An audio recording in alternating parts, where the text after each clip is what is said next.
Assalamualaikum warahmatullahi wabarakatuh.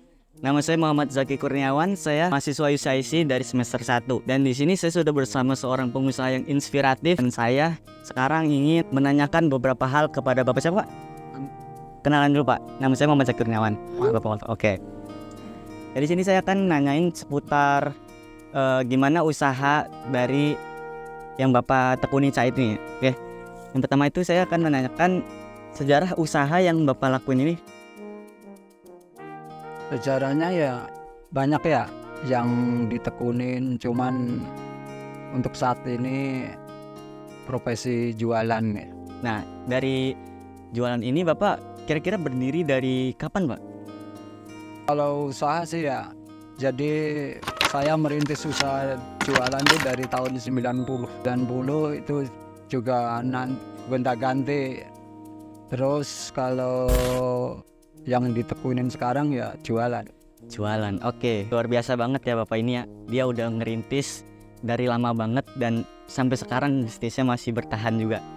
Oke, di sini bagaimana sih Pak buat kita jadi pengusaha itu mental etikanya harus seperti apa, Pak? Ya kurang lebihnya kalau mental dan etika itu ya mental itu harus kuat. Tabah menghadapi semua kekurangan dan kelebihan. Tentunya di situ kan nanti ada kelebihannya, kita mentalnya juga kuat. Ada kelebihan itu harus dijaga mentalnya, ada kekurangan pun juga harus dijaga mentalnya. Jadi kita harus menjaga mental kita juga dengan etika kita.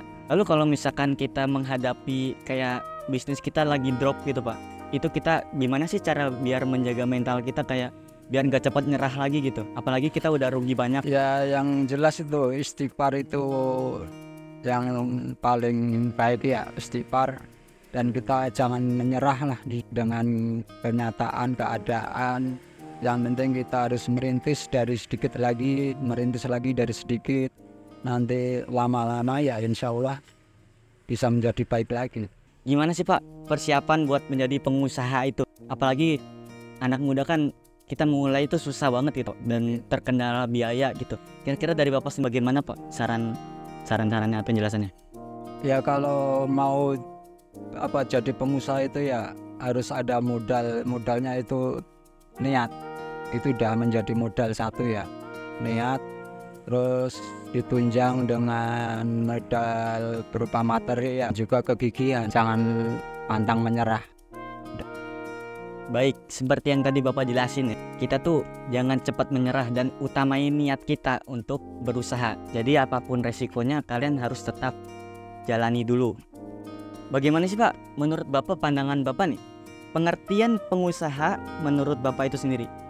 Kalau pengertian di dalam usaha itu ya, itu tergantung dari wawasan sih ya. Wawasan kita dengan orang lain itu beda. Makanya seperti apa yang pernah kita dalami, itulah sesungguhnya pengertian itu sendiri. Untuk penjelasannya itu panjang ya. Jadi seperti kita menggali ya, Nah itu kita dapatkan dari galian itu, kita dapatkan seperti apa pengalaman demi pengalaman, yang tahu kita sendiri. Nah nanti bisa dikaburasikan ya dengan segala sesuatu, inspirasi kita itu seperti apa, kurang lebihnya demikian. Pengertian menurut Bapak Wanto itu seperti itu ya, tergantung dari perspektif kita masing-masing. Jadi seperti itu. Di sini saya bakal nanyain lagi Pak, gimana sih cara terbaik untuk menjadi pengusaha dan khususnya tuh usaha di bidang kuliner seperti ini Pak? Ya kita harus tekun, rajin, dan bisa mendalami apa yang kita di bidang usaha apa itu. Kita harus bisa harus tahu resepnya seperti apa, kita harus bagaimana melakukan agar usaha ini bisa maju gitu. Baik Pak. Saya mau nanya sikap gitu. Apa sih mental etika atau karakteristik yang harus dimiliki seorang pengusaha itu? Tekad bulat dan kemauan keras dan menjaga etika, sopan santun, dan juga hubungan kepada pelanggan maupun kepada siapa saja yang datang. Oke Pak, menarik banget Pak. Jadi kita harus tetap menjaga etika kita kepada pelanggan dan memang harus menjaga hubungan baik itu tersendiri ya. Oke.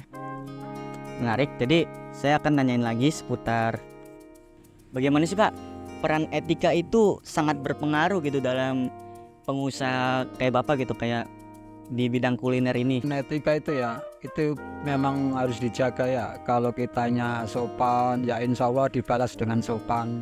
Kalau kitanya nggak sopan, tentunya juga orang juga segan untuk komunikasi, untuk berhubungan. Itu sudah jelas itu. Jadi kita harus tetap menjaga hubungan baik dan tutur kata kita juga perlu diperhatikan ya, apalagi etika kita baik. Jadi saya mau nanya Pak, kalau ngebangun hubungan baiknya kepada pelanggan gitu, misalkan ada nih pelanggan yang datang nih, dia itu kayak orangnya rese gitu atau kurang ajar gitu, kayak gimana sih kayak kita tetap berusaha membentuk hubungan kayak orang kayak gitu? Kalau rese gitu ya, kita bertutur sapa yang baik, sopan gitu. Jadi kita harus tetap berbuat baik meskipun orang itu melakukan hal yang tidak baik kepada kita ya. Oke, bagus banget. Terima kasih Pak. Jadi kayak itu dia yang Bapak jelaskan. Jadi di sini untuk anak muda, kalian tidak boleh menjadi orang yang lemah gitu. Kita harus tetap gigih dengan apa yang kita mau. Terutama kita harus kuatkan niat kita.